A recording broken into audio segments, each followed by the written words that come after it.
S'inclou la prohibició d'entrar amb casc, passamuntanyes o vel islàmic. Entenem que vulnera diversos preceptes.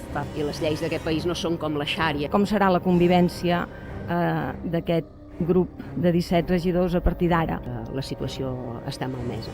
Si a prohibir, ja ho dic aquí, tots els símbols religiosos. I el que s'ha d'atacar aquí són les pràctiques misògenes que discriminen, que segreguen i que vexen. Però nosaltres no hem tingut mai aquest text. Cap d'aquests grups municipals va voler presentar absolutament cap proposta ni suggeriment. Ara aquí de cara a la Càmera,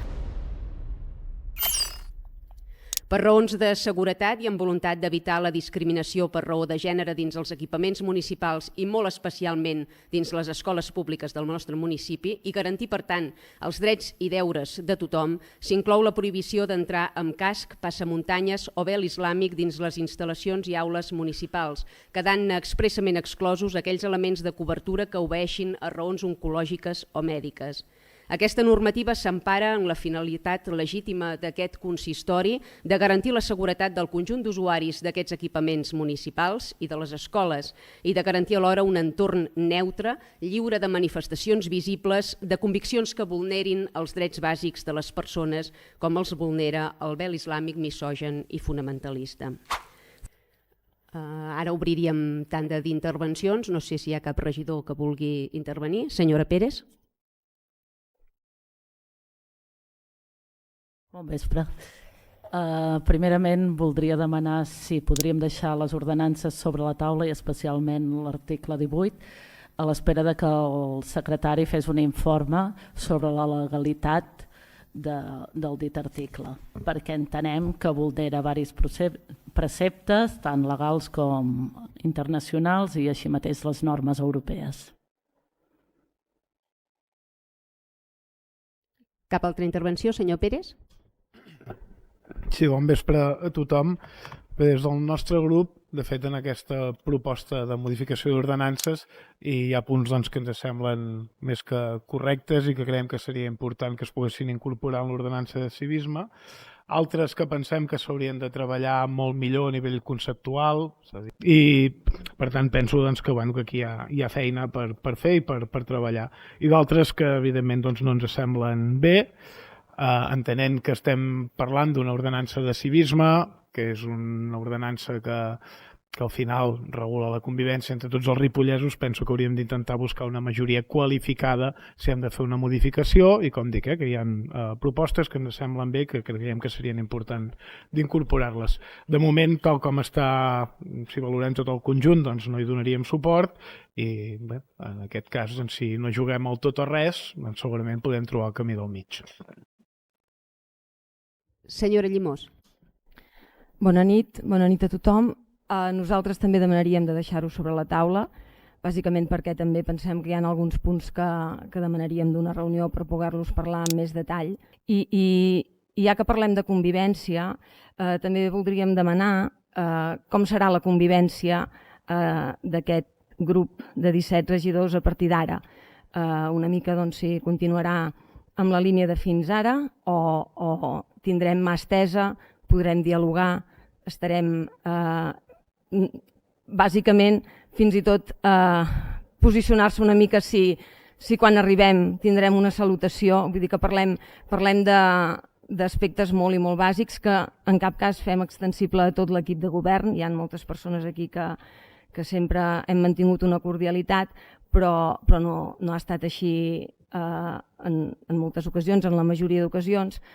Pensem que avui és un dia de canvis i ens agradaria, perquè també ho sàpiga la ciutadania de Ripoll, perquè a vegades jo crec que hi ha malentesos, ens agradaria aquest posicionament de com serà el tracte entre uns i altres a partir d'ara. Gràcies. Senyor Vilaseca.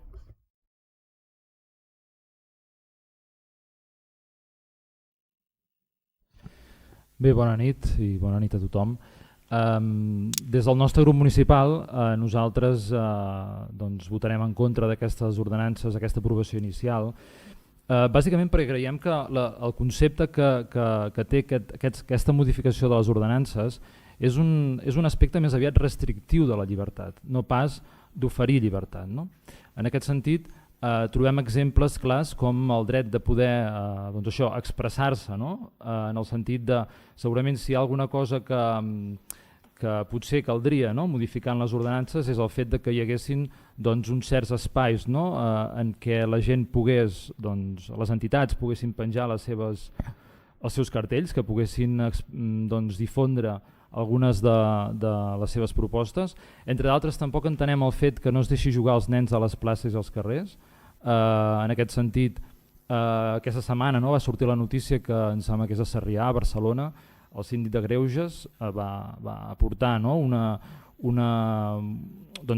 va aportar una iniciativa demanant, i en aquest cas crec que l'Ajuntament o el districte de Sarrià sí que va canviar el fet de que es deixés de prohibir el joc als carrers i a les places, perquè creiem que és important de teixir que la gent pugui utilitzar els carrers i les places, i per tant això sí que no ho trobem correcte d'aquesta modificació de les ordenances. Tampoc, per exemple, que s'hagi tret un punt que passa una mica desapercebut, perquè s'han modificat diverses parts, però n'hi ha un que s'ha eliminat, que diu concretament: els ciutadans han de respectar els diferents grups ètnics, culturals, religiosos i no han de desenvolupar actituds i comportaments racistes i xenòfobs.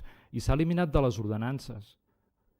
I no entenem el motiu pel qual, perquè creiem que és bastant de calaix, que la gent hagi de respectar qualsevol tipus d'element. Ens ha semblat que aquest punt, no sé, l'hauria de buscar, però és un punt... està a l'idit de les noves ordenances, si no anem equivocats. I en aquest sentit, creiem que una mica en la línia d'Esquerra Republicana i de Junts, si es poden deixar damunt la taula aquestes ordenances i som capaços de poder treballar-hi més i fer aportacions perquè al final s'acabin incorporant diferents punts de vista, potser seria interessant. Sí que és veritat que en una junta de portaveus se'ns va fer eminent que hi havia aquesta modificació, però nosaltres no hem tingut mai aquest text. Ja sé que estava penjat a la pàgina web, però vull dir que sí que és veritat en aquest sentit que els regidors ho podíem consultar, però una jornada de treball o una reunió de treball no l'hem tinguda, i en aquest sentit simplement destacar això i demanar si seria possible de poder treballar-hi tots junts i poder deixar-ho damunt de la taula. Gràcies. Senyora Pérez. Sí, jo voldria fer un incís, perquè no sé si s'ha entès i en tot cas jo ho demanava en caràcter previ, a veure si podia quedar sobre la taula per això. Si no queda sobre la taula pel tema que comentàvem amb el secretari, sí que voldria afegir alguna cosa més a la meva intervenció. Per tant, ho faig i així ja ho tindrem fet. En tot cas, una mica repetir el que deien els companys. El tema de la pilota, també trobem que si més no s'ha d'oferir espais alternatius perquè puguin jugar i que no és el mateix partits de futbol que pilotes toves o depèn de què es faci. Dir també que el tema que deien de l'obertura, de la prohibició de begudes alcohòliques, ens agradaria fer-ho extensiu també de begudes alcohòliques i de tabac, creiem que és important i que també és un punt que afecta el nostre municipi. I no sé si aquest horari que posem de 8 a 8 pel barri vell també el podríem fer extensiu a tota la població. Ja sé que hi ha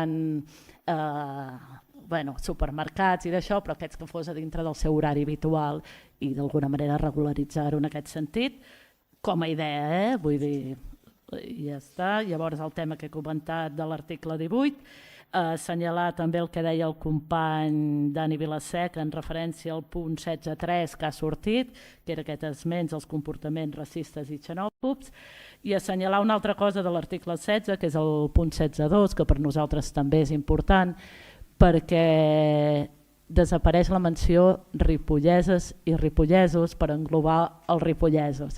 Entenc el llenguatge inclusiu, però sap que per nosaltres mantenir la doble menció en femení i en masculí és important i per tant aquí ho llenço.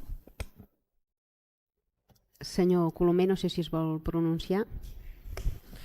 Sí, Bé, es tracta d'una modificació inicial i per tant s'obre un període per poder presentar al·legacions i en aquest sentit és el que faríem nosaltres si és que no queda així sobre la taula com han demanat alguns dels grups. I bàsicament jo crec que hi ha molts punts on hi estem molts d'acord i que podem parlar, per exemple, dèiem, el joc de la pilota. No? El joc de la pilota, per exemple, a la zona de Devesa del Pla quedaria prohibit ara mateix, quan el concepte de la Devesa del Pla, tot aquell gran parc, es va fer amb un sentit de parc europeu, amb un parc europeu on les famílies hi puguin jugar, hi puguin desenvolupar, hi puguin fer, perquè allò no és una pista polideportiva purament. Per tant, jo crec que si aquí ho treballéssim una mica hi podríem sortir guanyant tots. Parlem també, em sembla que és en l'article 40 que ens parla de trànsit rodat al centre de la vila. Per tant, amb això hauríem d'analitzar-ho. Què vol dir? Que a partir d'ara no hi podrà accedir cap cotxe al centre de la vila. És dir, si parlem de bicicletes, si parlem de patinets, parlem de quina edat. És dir, un nen petit amb la seva mare, amb el seu pare, no pot anar amb una bicicleta petita pel centre del poble perquè és un trànsit rodat. Vull dir, hi ha moltes coses que jo crec que podríem matisar-ho i podríem arreglar-ho una mica per tal de no fer-nos trampes nosaltres mateixos al solitari i crear-nos a nosaltres problemàtiques amb coses que jo crec que podríem millorar. Per exemple, els rentants, vostè deia aquest ús i el trobo correcte, però a mi m'han fet arribar gent de Ripoll de tota la vida que em diuen, escolta, nosaltres hi anem a rentar alguna vegada també i ara ens quedarem sense fer aquest ús, quan el concepte cultural d'aquest espai precisament és l'ús aquest. Per tant, no podem regular amb un mínim de que es pugui fer servir, perquè és que si no ja val la pena tancar-lo, ballar-lo i posar-lo dintre una vidriera perquè no es malmeti. No hi ha res més positiu que fer servir la cultura, utilitzar-la i preservar-la en aquest sentit. I per tant, com veu, hi ha molts punts que jo crec que si els treballéssim una mica tots plegats podríem guanyar i podríem aportar i tindre un Ripoll millor. Bé, procuraré respondre un per un tot el que s'ha anat dient. Ha estat recurrent el tema de jugar pilota a les places. Evidentment, nosaltres no sancionem un nen de 4 anys que juga pilota a les places, però aquesta no és la dinàmica que ens trobem a les places d'aquest municipi. Hem d'entendre que són espais on convergeixen gent gran, gent que va amb bastó, gent que pot prendre mal, i tots sabem i som conscients de la dinàmica que ha agafat, sobretot en ambients nocturns durant l'estiu, en què apareixen grups de no tenents de 4 anys, precisament, que xuten i xuten fort contra vidrieres, que no respecten absolutament els vianants i que, per tant, generen problemes greus amb intervencions policials recurrents. Per tant, jo crec que el que es pretén regular és exactament això. O sigui, tenir a la mà una ordenança que et permeti no dir-los hauríeu de jugar més fluixet o d'això, sinó dir-los aquí no es pot jugar a pilota. Per tant, necessitem ordenar-ho d'alguna manera i regular-ho d'alguna manera. Evidentment, en cap cas la policia anirà amb un nen de 4 anys que està jugant a la plaça, perquè tampoc no hi haurà queixes ni dels veïns ni dels comerciants per aquest nen de 4 anys. Les queixes que ens han arribat mai no han set per jocs infantils, sinó per adolescents o fins i tot persones adultes que xutaven fort a la pilota. Però si s'ha d'especificar, doncs es pot especificar tranquil·lament. Però la intenció o la vocació d'aquesta modificació de normativa em sembla que tots tenim clar quina era.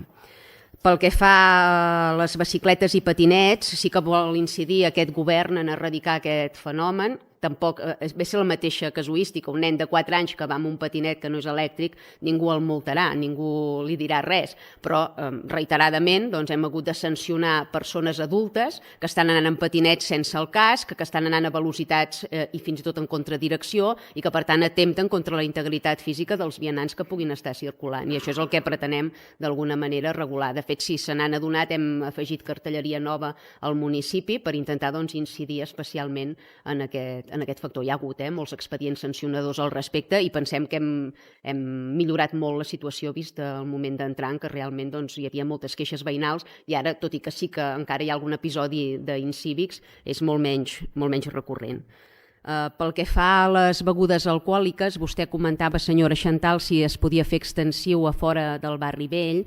Bé, com ha llegit a l'ordenança, pel barri vell es proposava de 8 a 8 i per fora del que és el barri vell de 10 a 8, pensant una mica en que tancaven les cadenes de supermercats, que evidentment també venen alcohol, i a partir d'aquella hora ja tampoc no era es podria revisar, el que passa és que llavors potser s'haurien de signar ja convenis amb aquestes cadenes, vull dir, la cosa ja sortiria una mica de la propi poder de l'Ajuntament, però estem oberts a revisar-ho si tots hi estan d'acord.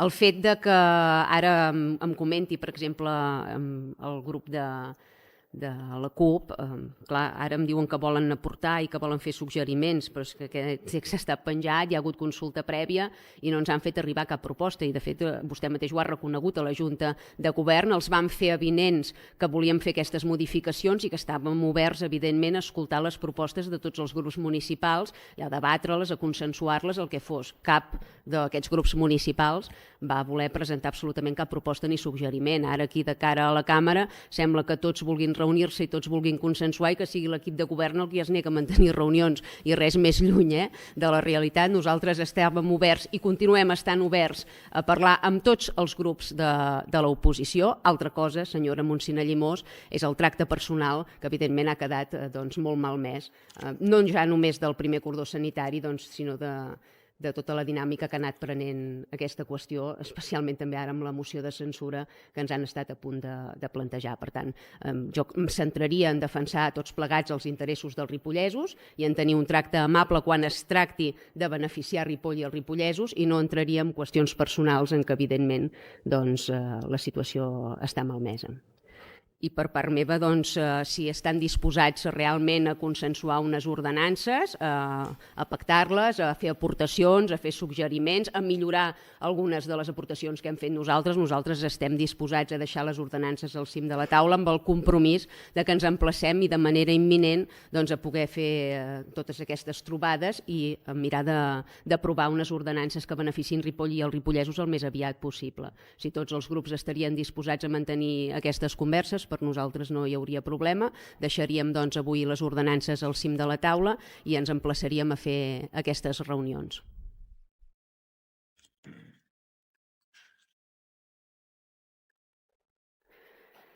També, perdó, és que m'he descuidat de contestar-li una cosa, senyora Chantal, quan diu que com si el ple de Ripoll no tingués potestat per aprovar el text que nosaltres hem presentat i el text de Ripoll té potestat per aprovar les ordenances municipals. En tot cas, un cop aprovades, els tribunals que considerin ja dictaminaran si el redactat és conforme o no a dret. I a més una altra cosa, perquè sembla que aquí les lleis superiors siguin immutables, i les lleis d'aquest país no són com la xària, no venen donades per Déu, per tant poden ser consensuades per la població civil i per tant podem amb valentia i determinació canviar les lleis d'aquest país per garantir els drets i deures del conjunt de la ciutadania. Per tant, els emplaço també en aquestes reunions que haguem de mantenir a treballar en això. Senyora Pérez. Malauradament sí, que podem tenir valentia i determinació, però sí que hi ha qui ens talla a vegades coses o ales perquè sabem com va aquestes coses. Dit això, només una cosa, estaríem d'acord a prohibir, ja ho dic aquí, tots els símbols religiosos, tots. Per tant, nosaltres en aquest sentit. Prohibir els símbols religiosos atempta contra el dret de culte, que és un dret que la població d'aquest país ha de tenir, i el que s'ha d'atacar aquí són les pràctiques misògenes que discriminen, que segreguen i que vexen les dones. Per tant, no estaríem d'acord amb la seva afirmació. No sé si hi ha cap altra aportació. No? Doncs deixaríem aquest punt sobre la taula i passaríem tot seguit